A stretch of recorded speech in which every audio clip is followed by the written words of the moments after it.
Let's go ahead and get started. Morning, everybody. Morning.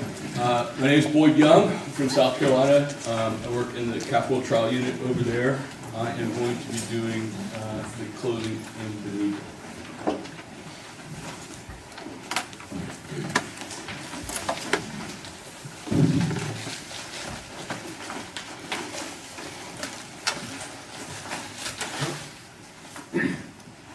Say it, and you can go home. Say it, and you can still do all those things that we talked about. Say it, you can still have a future. Say it, and it'll make your Father proud. Here's the thing about people who tell you to do something to make somebody else proud. They have to be people of integrity, people whose opinion you respect. They have to be honest. That's what Detective McMurray told Lorenzo. Say it. You can go home. Say it, and you'll make your family proud. After all that time, all those hours, all those lies, when the truth would not set him free, Lorenzo said, he spent every day since that day saying it's not true. It was a lie.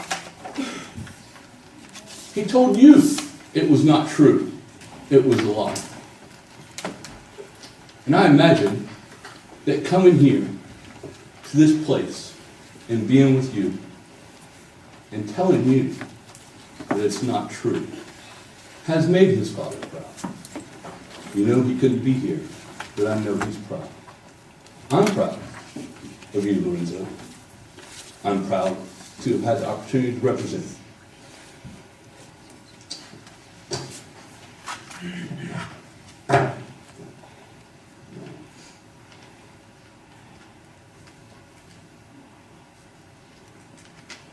This is John Hussers. He's a father. He's a husband. He's a banker. On August 10th, he was on his way home from work when he was accosted by three white males. They had a gun. They forced him around the wall into a park where they robbed and shot him. After he was shot, he called 911. He told the operator, I was robbed and shot by three white men. Officers responded. They said, can you talk? He said, yeah. He told them what happened. He said a white guy in his early 20s, about 5'10", in a hooded sweatshirt, dark color, jeans, tennis shoes, robbed him and shot him. They were armed with a black semi-automatic handgun. He was able to see it.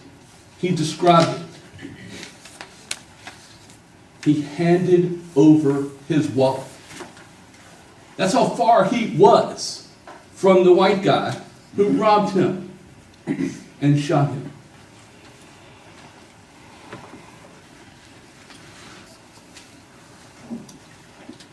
EMS, with his dying breath, he tells them it was three white guys. The state wants you to believe that John Hussers is a liar. He's a liar. He's a crackhead. That he, after work, has such a crack problem that he decided to stop in a park on his way home at night. And that as a banker, as a person who engages in financial transactions every day, he is unable to negotiate the purchase of a $20 rock of crack. Because he says, oh, well, I should follow you around the wall into the park where it's nice and dark, when a hand-to-hand takes 5 seconds. That's their story. Now, they may come to you and say, well, we're not saying that's what really happened. That's what Lorenzo says happened. Okay, so he says, yeah, I was there. That's enough. But the rest, he's just making up. I mean, if Detective McMurray delivers you a cheeseburger, and the meat's rancid, the cheese is moldy, and the bread's stale, he says, the lettuce is still good. You should just eat that, right? I mean, isn't that what they're doing? To call John Husser's a liar, to say that he's mistaken is offensive. To call him a crackhead goes beyond the pale. He deserves his pride. Instead of having the detectives listen to him, who comes to his aid?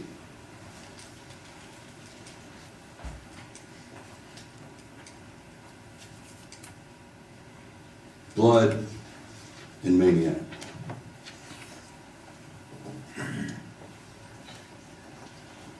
I don't blame Blood and Maniac.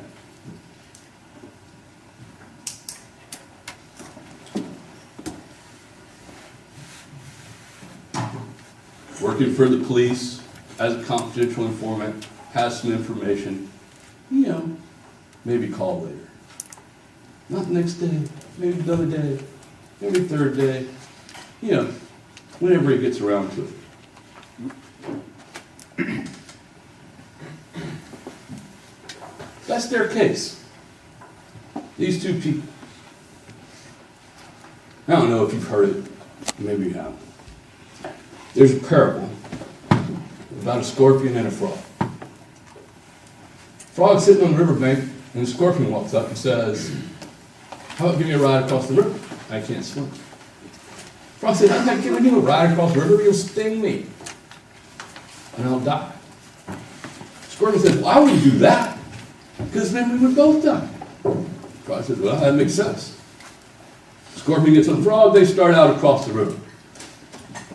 Halfway across the river, the scorpion stings the frog. And as they're going down, the frog says, what the hell? Now we're both going to die. Why did you do it? Scorpion says, I'm a scorpion. It's what I do. It's who they are. Why would they lie? It's in their nature. It's in their DNA. It's who they are. They've been paid, and they're hoping to get more. What would it look like if these two got $10,000? You want to know what that looks like? I'll tell you what that looks like. There's some bad thumping house music, and they're throwing it around. Because that's what $10,000 looks like to them. So based on their word, without trying to find any corroboration, and when I say corroboration, I just mean that one fact tends to prove the existence of another fact. Kind of like following the breadcrumbs. Doing detective work. I don't think I'll call Detective McMurray detective. I don't want to imply that he did any detective work. So based on that, Lorenzo finds himself in a room. And it's a room designed for a special purpose. It's small. There's no clock. There's no window. In that room is McMurray. See, McMurray needs a confession. He knows what he's got so far ain't that good. So he needs a confession. And he brought Lorenzo into that room. Lorenzo, come here.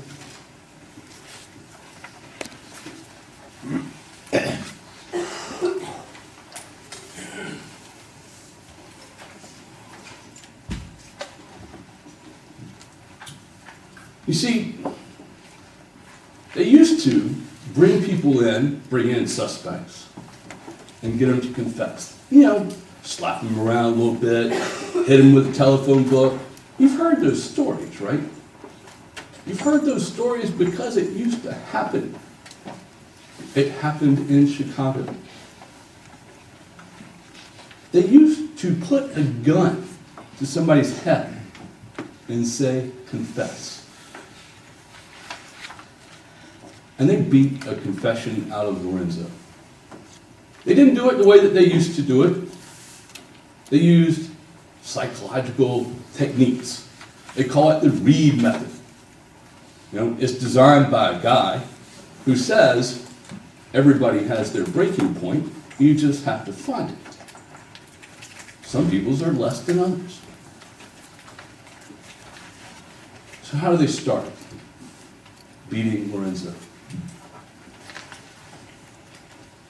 You start by building rapport. I know. My mom died when I was young too. It's hard. You've had it tough.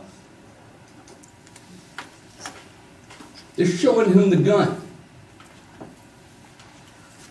Then they're going to load the gun. Right? You got to confront it. We know you did it. We already know. We have all that. They are loading that gun. They've taken a bullet out and they're showing it to him and they're putting it in. No question. I'm positive.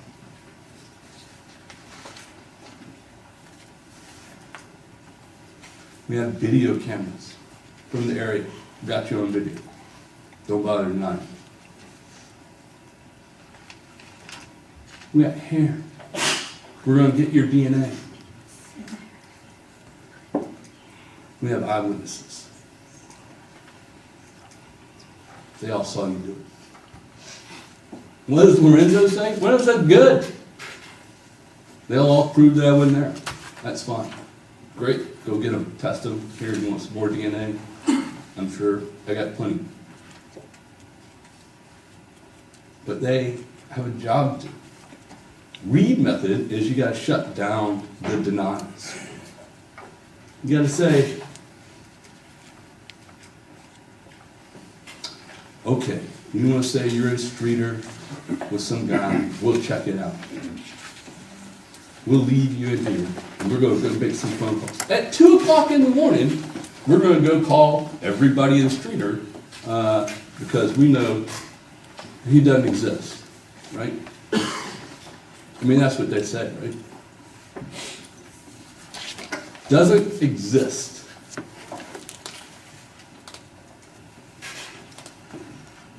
$3,030,000 in 0.29 seconds from Google seems to think that he might exist.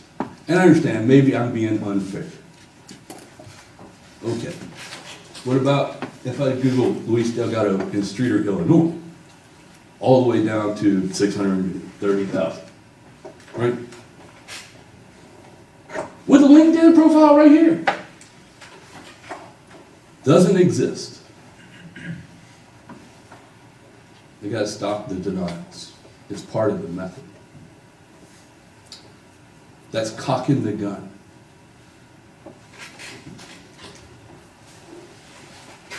All right, maybe you can say it a different way. Maybe there's an alternative. Maybe somebody made you do it. Maybe it was an accident. Maybe you just got mad and, things happen. But that's a trick, right? Because all they wanted to say is, yeah, I was there. But it's cocking the gun. We're going to shoot you.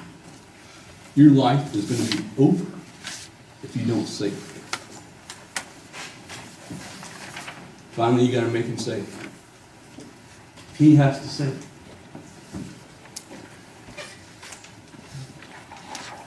Make them proud and say it.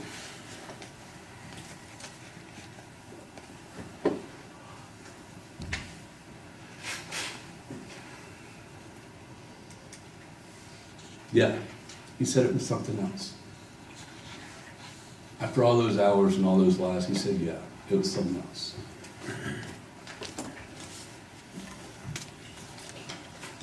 To call it a confession is really a misnomer. As a friend of mine said, it was coercion. This is a hall pass.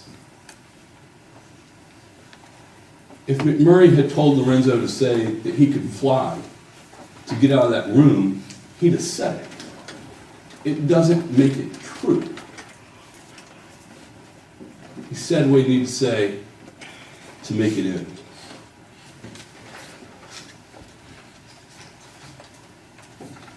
Lorenzo, come on back.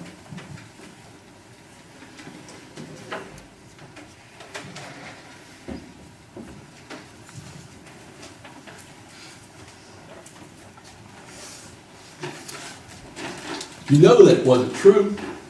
You know that he couldn't get a single detail right. You know that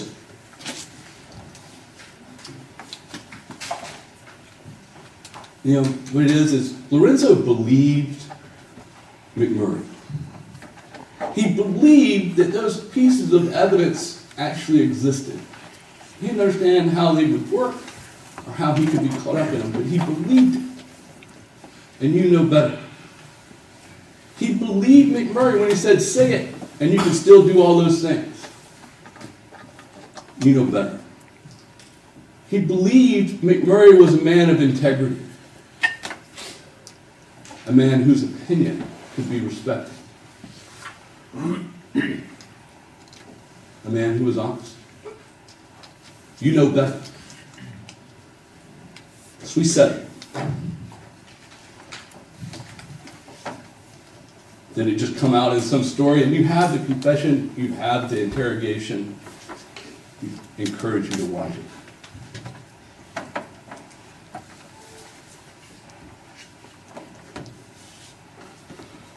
You down there selling drugs? No, I don't know what you're talking about.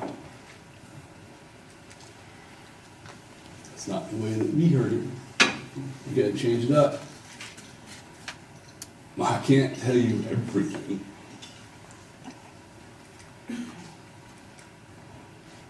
No, 11:22. No, if you threw it in the lake, we'd find it.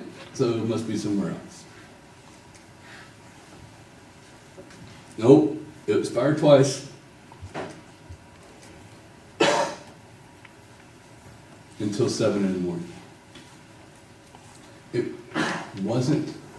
He didn't know any of the details because it didn't happen. Blood and Maniac made it up.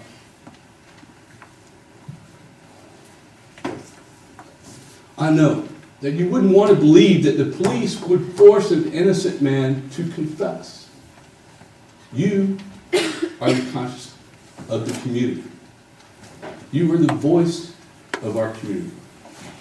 You are entitled to a police department, to an investigation that makes you proud. You wouldn't want to believe that the police would abandon any sense of doing their job and leave solving a murder in a park up to 2 known liars. But it happened here. You wouldn't want to believe that they wouldn't investigate the case. But it happened here. You wouldn't want to believe that they would lie to somebody to get somebody to say the truth. But it happened here. As a friend of mine says, garbage in, garbage out. Sometimes it seems to me like Lorenzo's the only person who tried not to lie. And then I remember somebody else.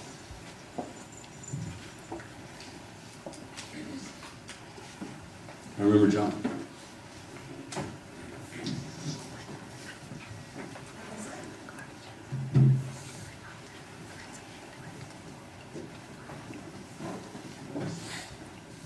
What about me? What about my justice? What about my dignity? What about my pride? John told us what happened.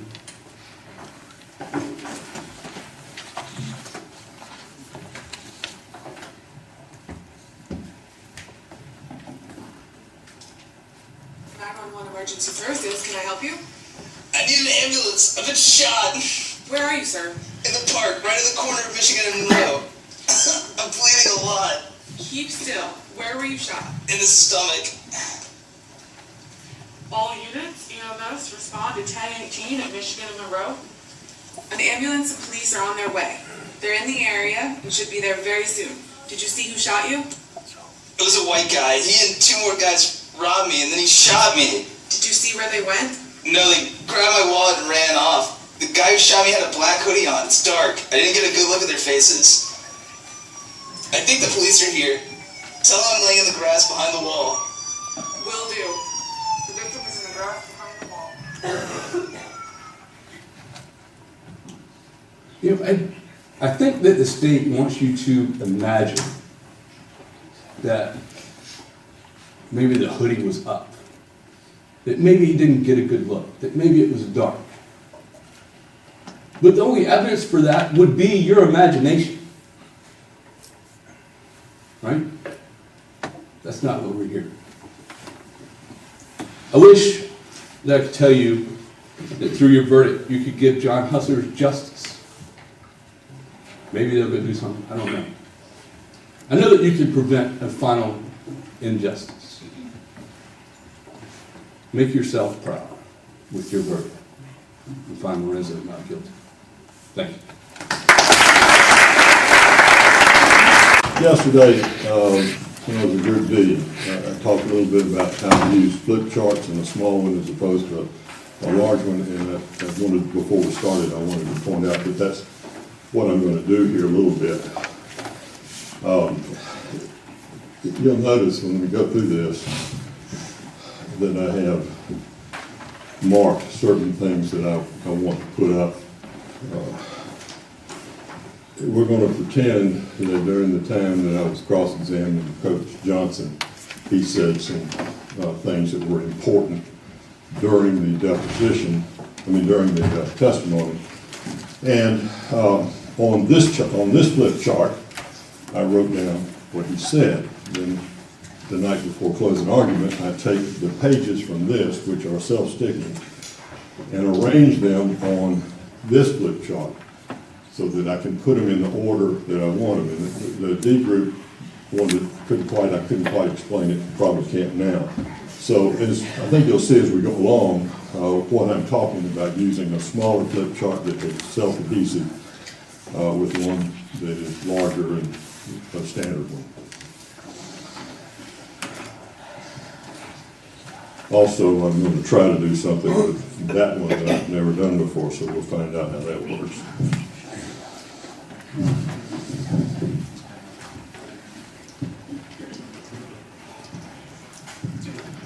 They say,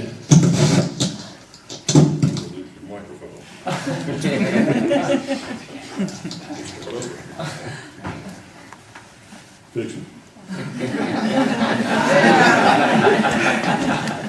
And most important, have someone in your troop who can respond when you say, fix it. And who knows something about PowerPoint and things of that nature. I'm a flip chart guy.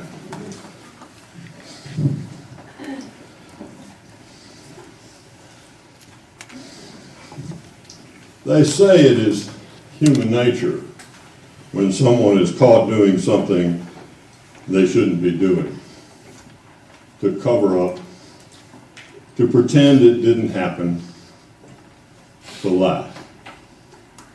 Scott Peck, in his book on human behavior, the book's called The Road Less Traveled, points out that when God came calling at the Garden of Eden, after they had eaten the forbidden fruit and discovered that they were naked, Adam and Eve sewed fig leaves together to cover up.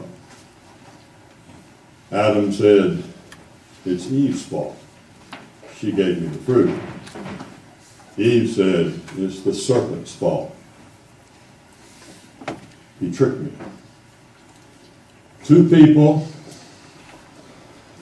afraid to take responsibility for what they had done. And isn't that really what we're here about today? Two young people, apparently pretty good young people, caught where they shouldn't be, doing something they shouldn't do. Michael, I did not have sex with that girl, Audrey. He raped me. We know what Michael said is not true.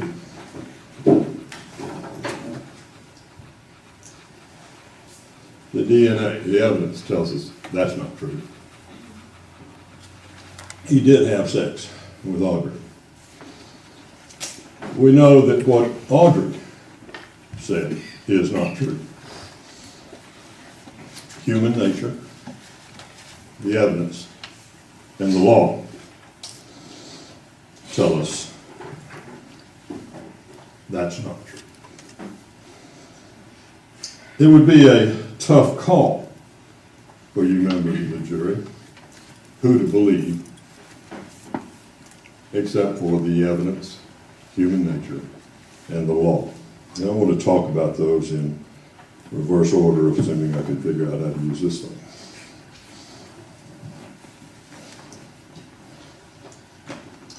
Here in the state of Florida,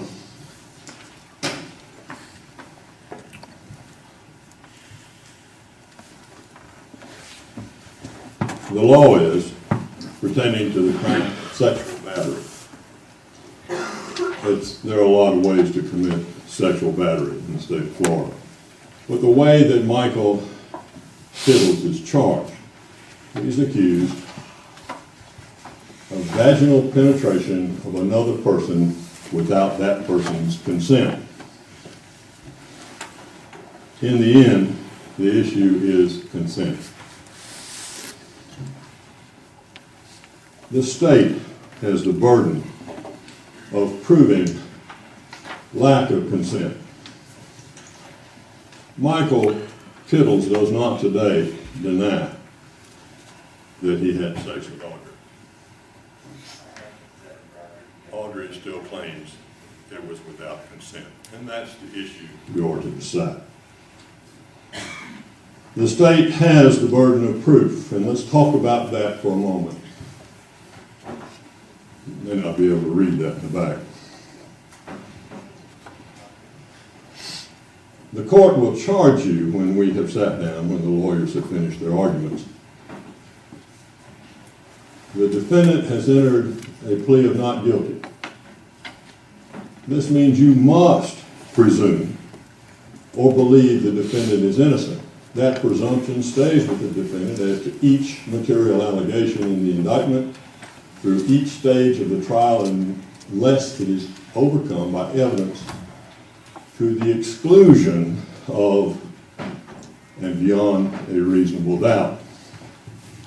Now we'll talk about what reasonable doubt is.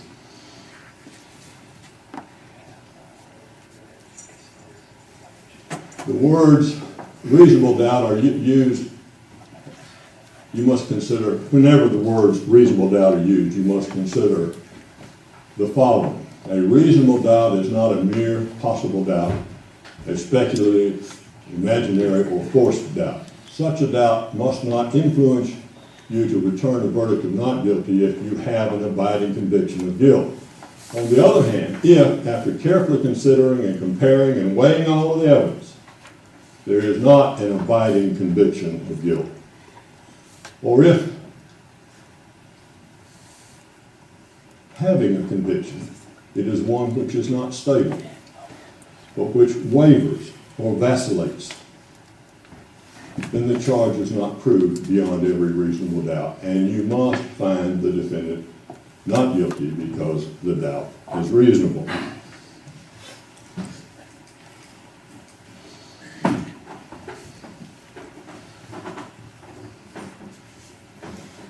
technology.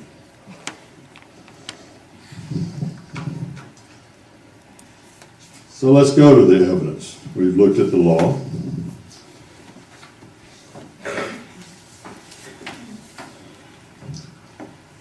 And the very first witness, Coach DeWitt Johnson.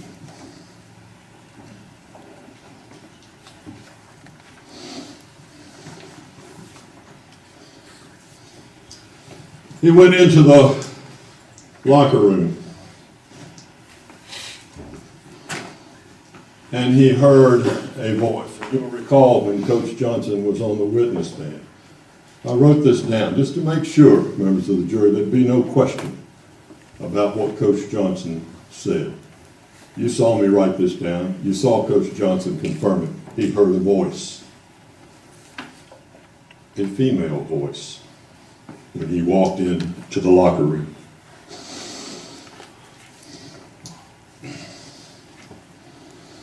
It wasn't silence that he heard, at least not yet. That's the sound of terror, isn't it? Silence. When someone is terrified, they're quiet. It was not the sound of desperation, crying, at least not yet. It was a voice, the sound of communication. And then he yelled. The coach yelled, "What are you doing? You know you're not supposed to be here." That's when it became the sound of terror. That's when Audrey was silent. That's when Michael was silent. Caught doing something they weren't supposed to be doing and being somewhere they weren't supposed to be. Oh my God. I'm about to lose any chance of playing football. It was quiet. Maybe the coach won't hear us. Oh my God. My mama is going to find out. That's when it became silent. No crying out. No, "Coach, help me. Help me back in the corner." None of that. And then it became desperation. When the coach saw them putting their clothes back on, not running out, coming out of the stall, putting their clothes back on, like sewing fig leaves together, covering themselves up. Then it was crying. Then it was, "He raped me." Michael, I didn't have sex with him. I did not have sex with him.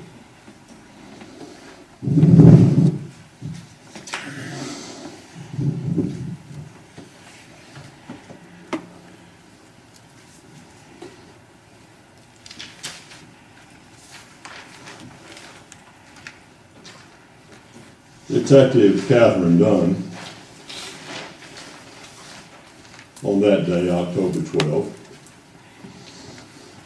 came to the school just maybe an hour after the incident. I don't know exactly what time, and interviewed Audrey.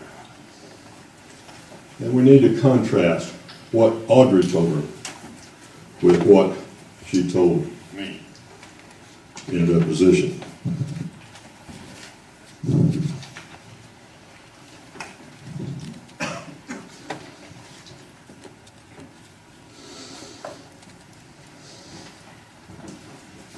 I did not really want to, but I felt it like it would be rude to not go into the locker room. No force, no touching. In that same interview with Catherine Dunn, on October 12th, Audrey said, "I didn't really want to, but I did not want to appear silly. did not want to appear silly, so I went where I was not supposed to be, into the boys' locker room. No force, no touching. She didn't want to appear rude. She didn't want to appear silly.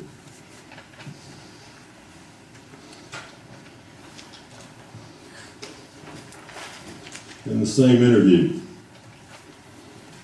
after we went into the locker room, he took me by the arm and led me to the back of the locker room. The first touch. No grabbing, no twisting, no bruising, no pushing. He led me. No force.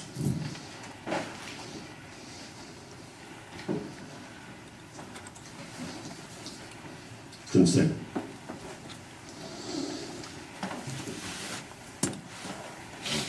In the deposition that I took some months ago in preparation for this trial,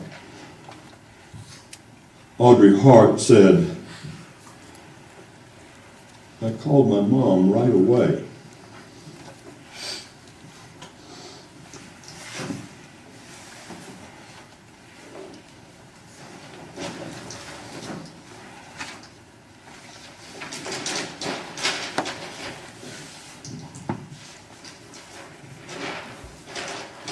This is what I haven't done before.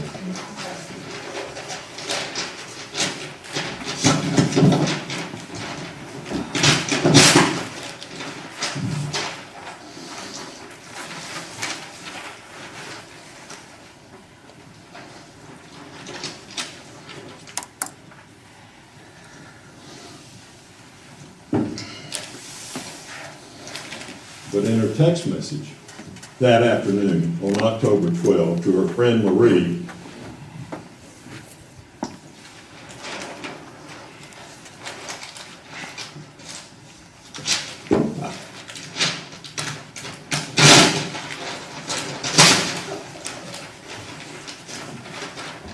as she was waiting on the police to come, "Did you call your mom?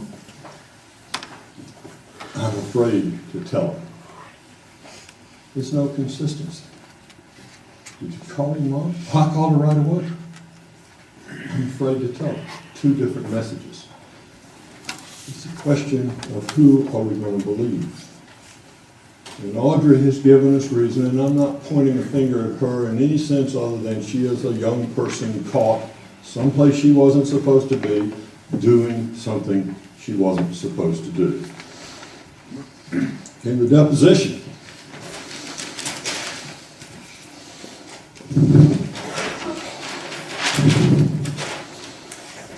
I asked her, "What happened?" And she said, "He slapped me really hard in my face," and uttered some words that she repeated. Nurse Diana Brown.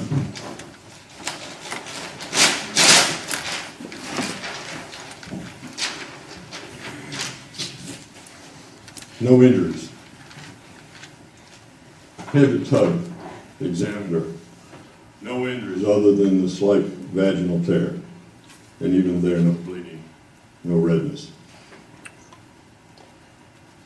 With Michael Kittles, the star wide receiver,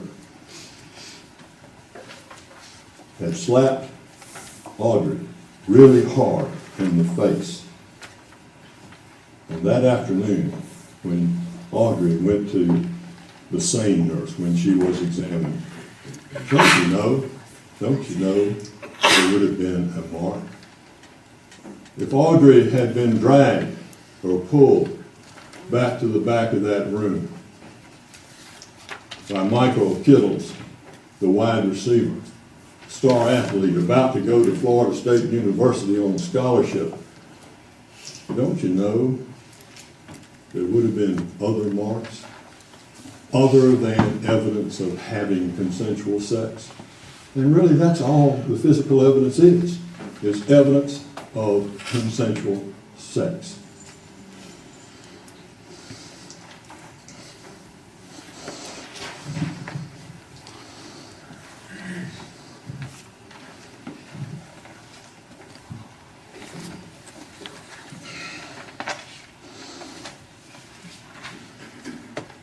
Audrey was afraid her mother would find out what she had done. She asked Nurse Brown over and over and over again as the examination, the same examination was underway, whether her mother would find out the results of the examination. Will my mom know what you found? Are you going to tell my mom what you found in this examination? Oh, my goodness. Audrey had been, she said, raped. Her mother knew, Audrey said, she had been raped.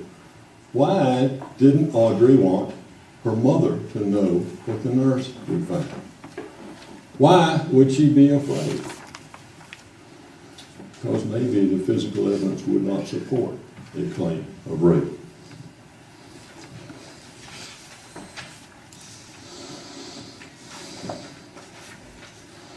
In the end, we are where we started. Two young people, by all accounts, two pretty good young people. Well-liked, not kids that get in trouble. Caught somewhere they weren't supposed to be, doing something they weren't supposed to do, both trying to protect themselves. Human nature. In the end, your task as jurors is to determine whether Audrey consented. The evidence says she did. She regrets it. The second she heard Coach Johnson call out, "You know you're not supposed to be in here. Who is that?" That instant, she regretted it. She knew she was about to be found where she should not have been, doing what she should not have been doing. In that instant, her participation, her consent, turned to regret. Make no mistake, whether she was trying to not be rude, or whether she was trying to not appear silly, or whether she was just excited to be with the star football player,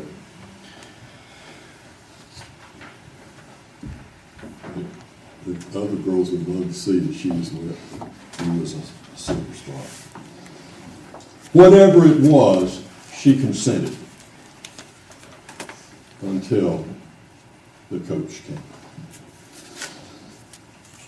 Under the law,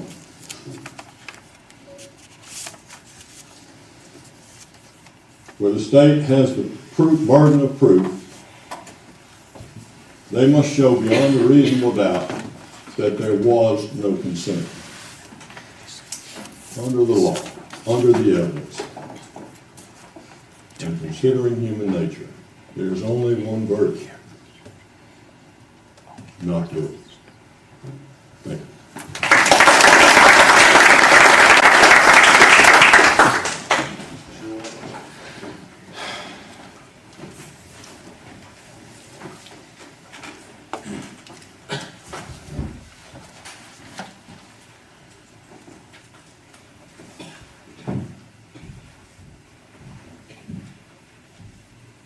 I killed Albie Rogers. I've killed before, and I will kill again. Every one of you knows me. I can make the hair on the back of your neck stand on end. I can make you run faster than you've ever run before. I will make you do things you never imagined yourself capable of. I will push you to places you can't even dream of. Oh, I killed Albie Rogers, and I will kill again. I am fear.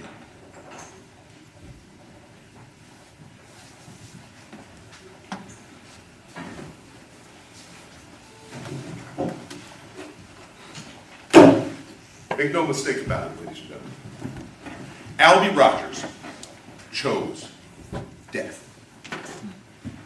When Albie Rogers put himself in a position in which he forced his girlfriend, Bonnie, to choose between an unborn life, that of her own baby, and her abusive husband, she left him no choice. He chose death. Make no mistake about it.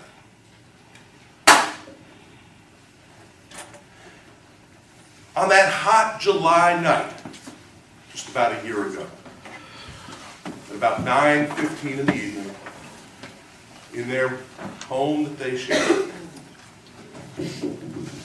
Bonnie Kitchens came home to a man who had started drinking many hours before. Make no mistake about it. Albie started drinking early in the day.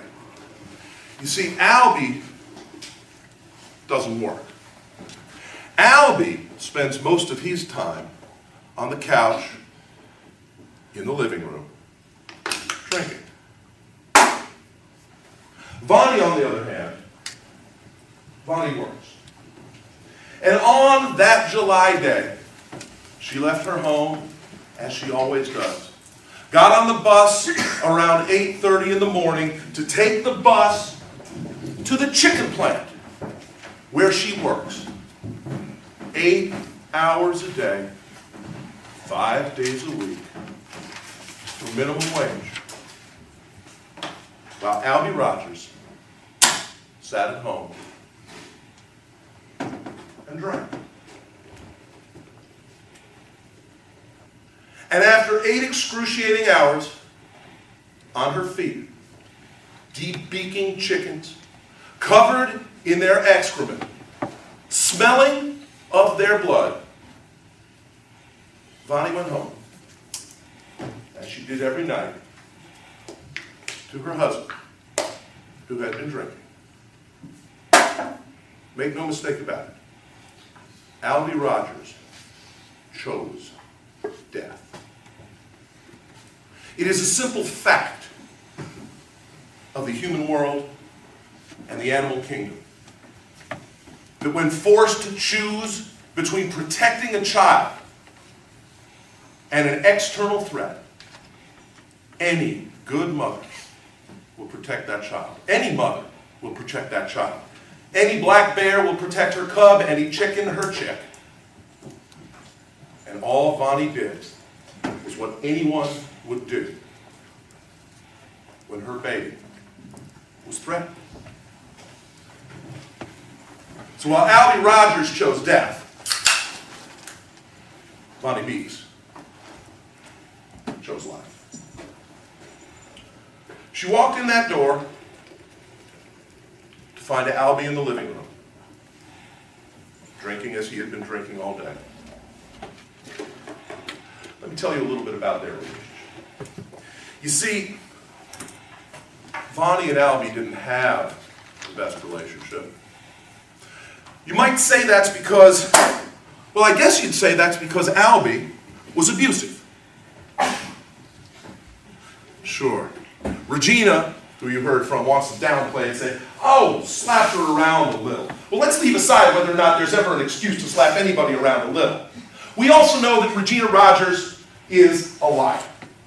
We know that Regina Rogers underplayed the violence endemic in that home. The daily toll of blood and beating that was the life of Bonnie Kitchens, Bonnie Means. But you see, something had begun to change. Because just a few weeks earlier, there were the signs. Standing on her feet in the factory, weirdly nauseated, feeling strange. Oh, she knows what that feeling is. She's had it before. Oh, God. Bonnie was pregnant. She kept that secret as long as she could. She didn't tell him.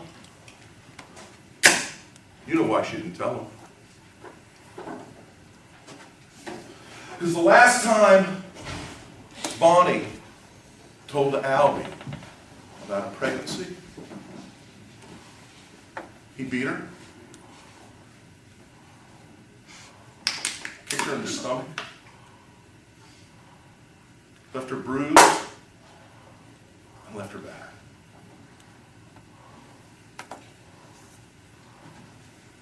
His beatings,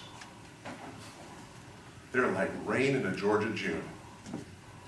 You knew they were coming. You might not know when, but you knew with absolute certainty, and Bonnie knew with absolute certainty that they would be coming. So there she is,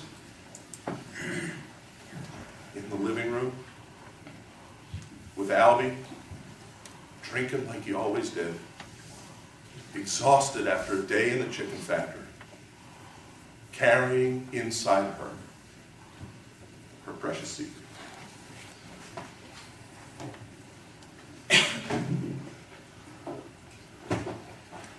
She got him a beer, like she always did. Tried to watch TV, tried to pretend it wasn't happening. But she knew it was happening. She knew at some point she had to tell Al.